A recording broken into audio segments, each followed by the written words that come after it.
Aujourd'hui, nous voyons le sujet comment lire la Bible, et je dirais plus comment méditer la Bible. Car oui, il ne suffit pas de la lire, ce n'est pas un livre comme les autres. L'Épître aux Hébreux au chapitre 4 et au verset 12 nous dit que la parole de Dieu est vivante et efficace, plus tranchante qu'une épée quelconque à deux tranchants, pénétrante jusqu'à partager âme et esprit, jointure et moelle, elle juge les sentiments et les pensées du cœur. Nous ne pouvons donc pas la lire comme nous pourrions lire les sorties de la dernière rentrée littéraire.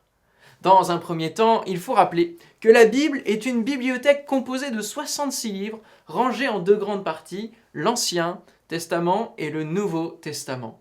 Parmi ces 66 livres, nous pouvons les réunir par catégorie car il y a différents styles d'écriture. Certains sont historiques, d'autres sont appelés prophétiques. Nous trouvons les 4 évangiles, les lettres de Paul et des apôtres aux églises, mais encore les livres poétiques avec les psaumes ou les proverbes. C'est donc une réelle diversité qui se remarque également par une multiplicité d'auteurs au parcours divers. Nous avons un médecin, un berger, des gens non instruits et d'autres à des places très importantes dans leur époque qui ont écrit ce livre. Mais ce qui est extraordinaire dans tout cela, c'est que ces livres, écrits sur près de 1500 ans, tiennent une cohérence et des sujets en filigrane, comme par exemple le plan du salut de Dieu pour l'humanité. C'est le livre le plus ancien, mais le plus vendu dans le monde encore aujourd'hui, qui a su persister au cours des siècles. Alors si vous n'avez jamais lu la Bible, commencez par les évangiles. Ce sont les témoignages de Jésus lorsqu'il était sur terre. Ainsi, vous pourrez aller à la rencontre de Jésus, et ensuite vous pourrez explorer la grandeur du plan divin au travers des autres livres. Si vous commencez à être habitué à lire la Bible, je vous conseille vivement d'acheter une Bible d'études comme celle-ci. Elle est un peu plus grosse. Vous trouverez à l'intérieur des commentaires qui vous permettent d'éclaircir certains versets plus difficiles que d'autres. Ou vous parlez aussi du contexte d'écriture. Vous trouvez des introductions aux livres qui vous décrivent l'auteur, les lieux, les époques, le plan du livre et plein de choses qui vous permettent de mieux appréhender la Bible. D'une manière pratique. Comme le dit Jésus dans l'évangile de Matthieu, chapitre 6, verset 6, « Entre dans ta chambre, ferme ta porte et prie ton Père qui est là, dans le lieu secret. » La prière et la lecture de la Bible font de pair. Et avant d'ouvrir ce livre précieux, vous pouvez prier en demandant simplement au Saint-Esprit d'éclairer votre lecture.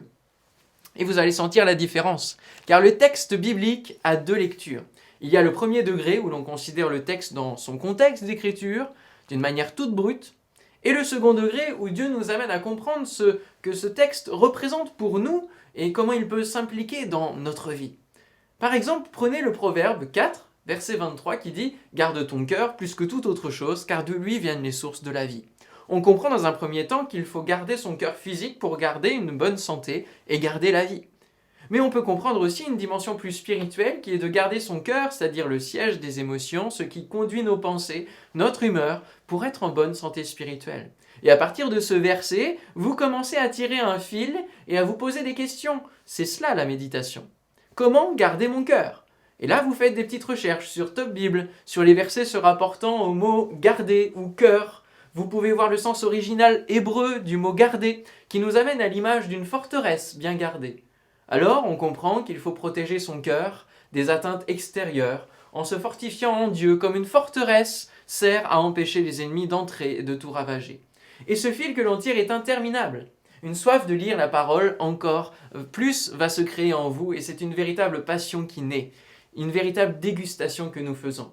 Le psaume 119 nous dit « Je me réjouis en suivant tes préceptes, comme si je possédais tous les trésors. Je fais mes délices de ta parole. » D'une manière plus large, faut-il lire n'importe où, au hasard, ou prendre depuis la Genèse jusqu'à l'Apocalypse ?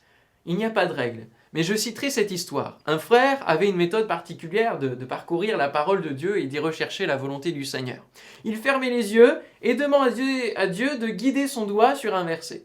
Un jour, il commença comme d'habitude, il ouvre les yeux et lit « Et Judas alla se pendre ». Le frère déconcerté dit « Ah non, ça c'est pas pour moi, je recommence ». Il recommença l'exercice et là, le verset fut « Et toi, fais de même ». Waouh! Mais il n'y a pas de hasard ni de loterie avec Dieu. On peut arriver à tomber parfois sur des versets qui nous touchent, mais quotidiennement, prenez un livre et parcourez-le du début à la fin.